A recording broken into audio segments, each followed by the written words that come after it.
क्योंकि इन मिसाइलों को इसराइल तक पहुंचने तक कई मुश्किल तरीन मराहिल से गुजरना पड़ता है। इसराइल का आयरन डोम तो बहुत बाद से कुछ देर पहले हमने रिपोर्ट किया था कि ईरानी मीडिया दावा कर रहा है कि ईरान इसराइल पर बड़े मिसाइल हमले की तैयारियां कर रहा है।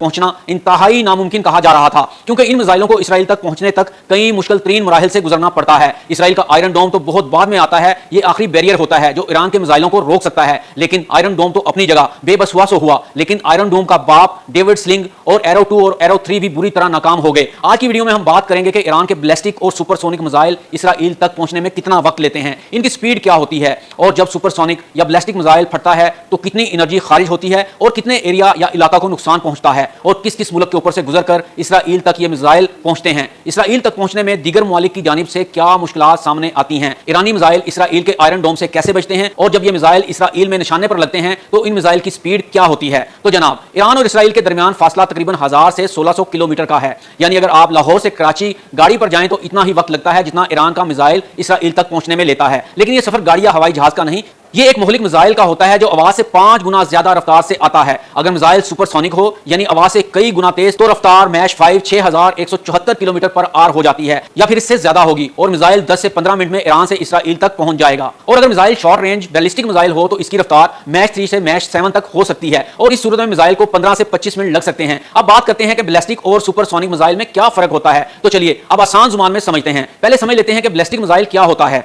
यह मिसाइल पहले रॉकेट की तरह फिजा में जाता है, फिर नीचे आता है कश से शकल के जोर पर, यानी एक तीर जो आसमान से मौत बनकर नीचे गिरता है। ईरान के शहाब 3 और खुर्मशहर जैसे मिसाइल इसकी मिसाल हैं। अब देखते हैं कि सुपरसोनिक मिसाइल यह आवाज की रफ्तार से ज्यादा तेजी से जाता है, रास्ता नहीं बदलता, छुपता नहीं, बल्कि सीधा दिल में घुसता है। इसकी रफ्तार इतनी तेज होती है कि रडार देखने से पहले यह मिसाइल तबाही फैला चुका होता है। तो आइए बात करते हैं कि इसराइल तक पहुंचने में ईरानी मिसाइल कहां से गुजरते हैं। ईरान से इसराइल तक मिसाइल का रास्ता कोई आसान रास्ता नहीं है। यह मिसाइल इराक, उर्दन या शाम की फिजाई हदूद से गुजरते हैं। इन मुल्कों में अमरीकी रडार, इसराइली ड्रोन और सैटेलाइट हर वक्त चौकन्ने रहते हैं। ईरान को इस सफर में जीपीएस जैमिंग, साइबर हमले और हत्या के रास्ते में मार गिराए जाने का खतरा होता है। लेकिन जब मिसाइल सुपरसोनिक या बैलिस्टिक हो तो इसकी रफ्तार की वजह से रोकना तकरीबन नामुमकिन हो जाता है। तो जनाब, अब बात कर लेते हैं कि इसराइल का आयरन डोम, डेविड स्लिंग और एरो 2 या एरो 3 क्या है। इसराइल का आयरन डोम दुनिया का सबसे मशहूर एंटी मिसाइल सिस्टम है। यह हर साल हजारों रॉकेट रोक चुका है, लेकिन एक हकीकत ऐसी भी है जो अभी सामने आना बाकी है। यह सिर्फ छोटे रॉकेट और शॉर्ट रेंज मिसाइल के लिए है। जब ईरान कोई सुपरसोनिक या बैलिस्टिक मिसाइल फायर करता है तो आयरन डोम बिल्कुल फेल हो जाता है। तब मैदान में आते हैं इसराइल।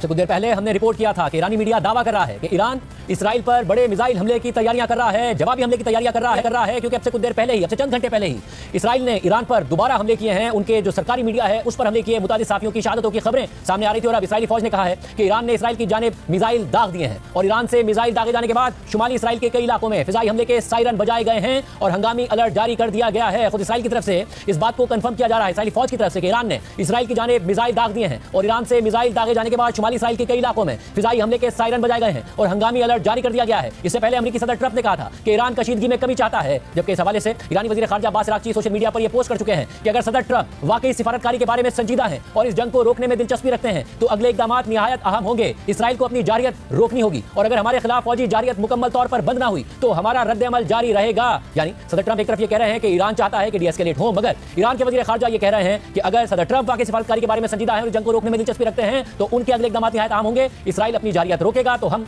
जवाब खत्म करेंगे, और अगर हमारे खिलाफ फौजी जारियत मुकम्मल तौर पर बंद ना हुई तो हमारा रद्द-ए-अमल जारी रहेगा। उन्होंने मजीद कहा कि नेतन्याहू जैसे शख्स को खामोश कराने के लिए वाशिंगटन से सिर्फ एक फोन कॉल काफी है। यह कदम सिफारतकारी की तरफ वापसी की राह हमवार कर सकता है। और इस पूरे तनाज़े के दौरान पाकिस्तान ईरान की हिमायत कर रहा है। हुकूमती सतह पर ईरान की हिमायत और इसराइल की मजम्मत में बयान जारी किए जा रहे हैं। आज इस्लामाबाद में वज़ीर आज़म शहबाज शरीफ की पाकिस्तान में ईरानी सफीर रजा अमीर मुकद्दम से मुलाकात हुई। वज़ीर आज़म ने ईरानी सफीर से हालिया इसराइली जारियत की मजम्मत की और मासूम लोगों की शहादतों पर ईरान के साथ हमदर्दी का इज़हार किया। दूसरी तरफ आज जब ईरानी सदर मसूद पेज़ेश्कियां ईरानी पार्लियामेंट से खिताब कर रहे थे तो उन्होंने पाकिस्तान का नाम लिया, और अराकी ने पार्लियामेंट को पाकिस्तान की हिमायत का बताया, तो अराकी ने पार्लियामेंट में पाकिस्तान की हिमायत पर शुक्रिया अदा किया।